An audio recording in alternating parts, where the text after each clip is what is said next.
Assalomu alaykum, kanalimizga xush kelibsiz do'stlar.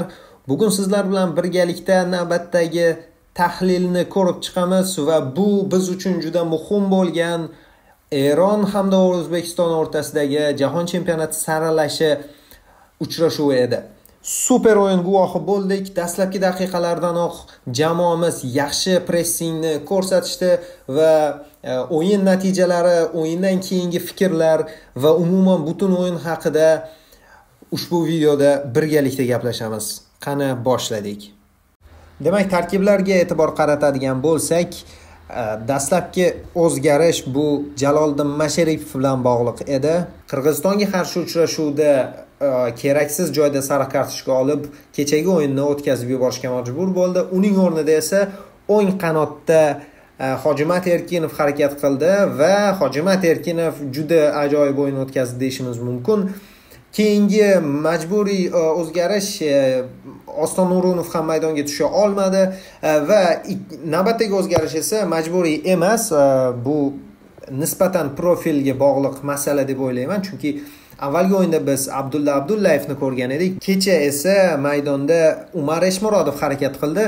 Albatta Umar Eshmurodovning bo'ydorligi va tajribasini hisobga oldi deb o'ylayman Kapadze, ammo mening shaxsiy fikrimcha bu o'zini oqlamagan qaror bo'ldi va bu haqida albatta keyinroq to'liqroq gaplashib o'tamiz. Asosiy tarkibimiz esa yuqorida aytgan o'zgarishlarimdan tashqari avvalgidek qoldi. Demak, bu yerda Umar Eshmurodov hamda Hojimat Erkinovni ko'rmoqdamiz. O'ng qanotda harakat qildi Hojimat. Ko'proq Hojimat o'sha Hojakbar Alijonovga sug'urtalash yordamida himoyada ko'proq qoldi. Fayzullayev esa erkinlikka ega bo'lib ancha oldinga chiqib harakat qildi. Uning markaziy pozitsiyalarga o'tishi Shomurodov uchun ham zonalar yaratdi va ayniqsa Alijonov bilan ikkalasining o'rtasidagi tandem juda ham chiroyli o'yin hosil bo'lishiga sabab bo'ldi. Albatta bugun Shukurovning o'yinini ham alohida e'tirof etishimiz kerak. Ajoyib o'yin o'tkazdi Otabek Shukurov. O'yinning so'ngida zaxiraga olindi. Ta'kidlab o'tish kerak, o'yindan oldin Eron matbuotida juda ham ko'plab xabarlar yurgan edi. Ayniqsa Amer G'aleyoni, ya'ni bosh murabbiyning iste'fosi haqida.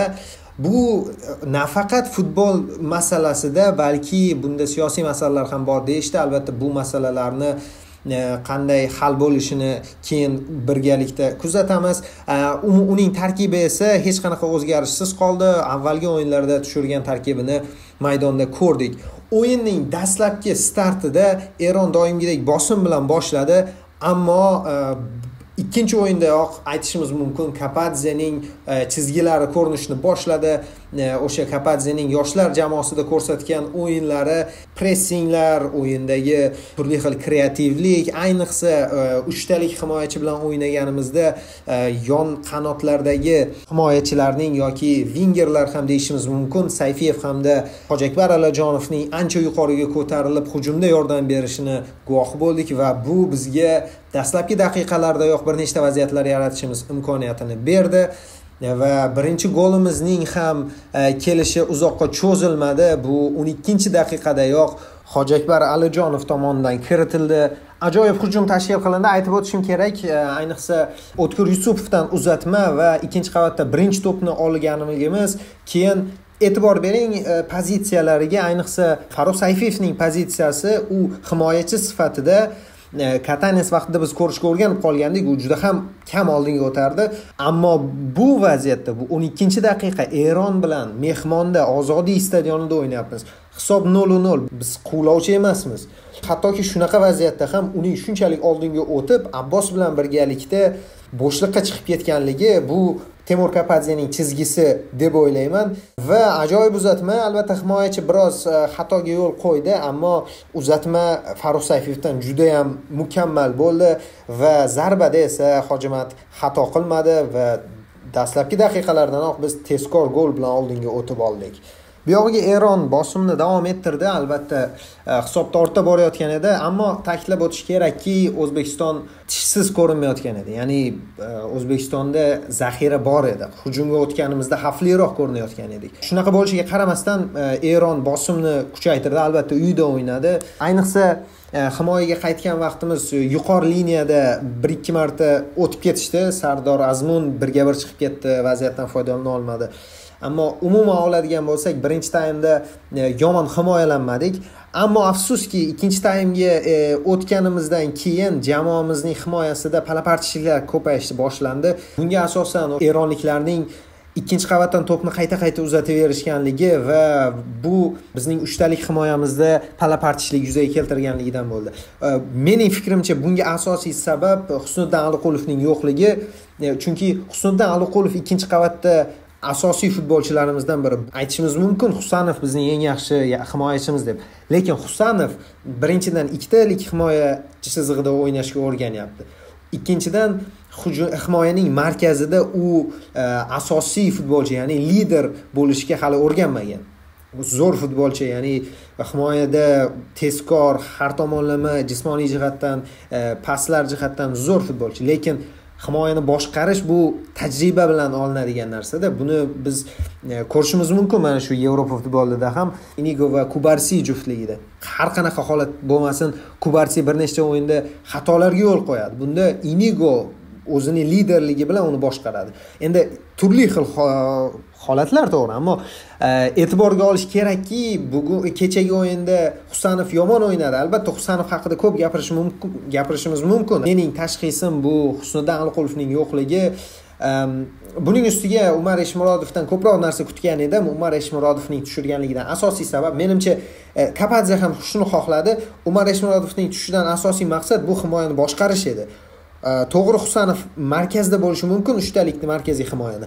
Ammo tajribasi bor futbolchi, Umar Eshmurodovga o'xshagan futbolchi liderlikni o'ziga olishi shart edi. Abdulla Abdullayev yo'q, olib tashlandi. Abdulla Abdullayev bu vazifani bajaradigan futbolchi emas.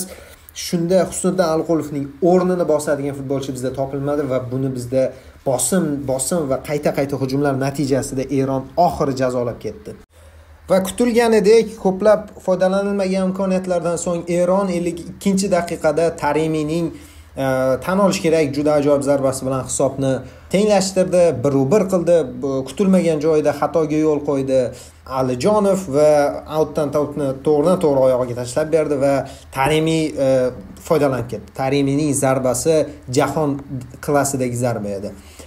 Va biz uchun juda ham quvonarlisi darhol javob bera oldik. Mana shu juda muhim edi. Bizga Eronga o'sha kuraj o'tib ketmasligi uchun biznikilar darhol hujum qilib, hujumga otlanishi va hujumda ham xavfli vaziyatlarni ketma-ket yaratganligimiz, dastlabki xavfli vaziyatimiz golga aylanganligi, yuqoridagidek aytganimdek kuryoz gol bo'ldi, Harul aka aytadiganidek. Ammo kuryoz golgacha ham bosim juda ko'p edi va undan keyin 1 daqiqa o'tib Abbos 1-1 vaziyatga chiqib ketdi. Foydalana olmadi, ammo 53-daqiqada Abbos hisobni 2-1 ko'rinishga keltirdi va vaziyatni yana xuddi ko'rinishini qaytarib qo'ya qoldi. O'sha 16-daqiqadan boshlab tinimsiz hujum qilgan Eron deyarli bir taym deganda hisobni tenglashtirganida biz yana bir bosim bilan, yana bir hujum bilan hisobni eski ko'rinishga qaytarib qo'ydik va bu bizning kuchimizni ko'rsatayotgan edi deb o'ylayman o'sha vaqtda. Ammo taym davomida hujumlarimizdan foydalana olmadik, imkoniyatlarimiz ko'kka sovurildi va Eron bosimni davom ettirdi. So'nggi daqiqalargacha bosim 83-daqiqada hisobni tenglashtirib ketishdi. E'tirof etish kerak bo'lgan bir nechta nuqtalar bor. Jamoamiz qo'rqmasdan o'ynadi, jamoamiz g'alaba uchun o'ynadi. Ko'rishingiz mumkin, o'yin tugagandan keyin futbolchilarimizning muxlislarga borib rahmat aytishyapti, ammo ko'zlarida xafachilik bor. Ya'ni biz g'alaba xohlagandik, bizga bu durang qoniqarli emas degan mesajni ko'rishimiz mumkin. Bu quvonarli holat. Albatta Eron bilan futbol darajamiz yaqinlashganligi hozir ayni vaqtda kuchli ham deyish mumkin, ammo umumiy jihatdan oladigan bo'lsak, tenglashganligimiz bu biz uchun ancha yaxshi natija deyishimiz mumkin. Shunday qilib do'stlar, jamoamiz turnir jadvalida mustahkam joylashib oldi. 2-o'ringa bizning ochkolarimiz soni 17 taga yetdi va Eron to'g'ridan-to'g'ri jahon chempionati yo'llanmasini qo'lga kiritdi va bizga keyingi 2 o'yindan Birlashgan Arab Amirliklari va Qatarga qarshi uchrashuvlarda 1 ochko yetarli bo'ladi. Keyingi o'yinlarda biz Birlashgan Arab Amirliklari bilan durang o'ynaydigan bo'lsak, bizni jahon chempionatiga to'g'ridan-to'g'ri yo'llanma kutib turibdi. Shunday qilib do'stlar, ajoyib futbol guvohi bo'ldik kecha. Kamchiliklar uchun ma'zur tutasiz. Biz bilan bo'layotganligingiz uchun rahmat. Bugungi videomizni ham oxirigacha biz bilan birga bo'lganingiz uchun rahmat. Like bosing, izoh qoldiring. Nima deb o'ylaysiz? Keyingi o'yinda Birlashgan Arab Amirliklarini biz mag'lub eta olamizmi? Kanalga obuna bo'lishni ham unutmang do'stlar. Barchaga rahmat. Keyingi videolarda ko'rishguncha salomat bo'ling.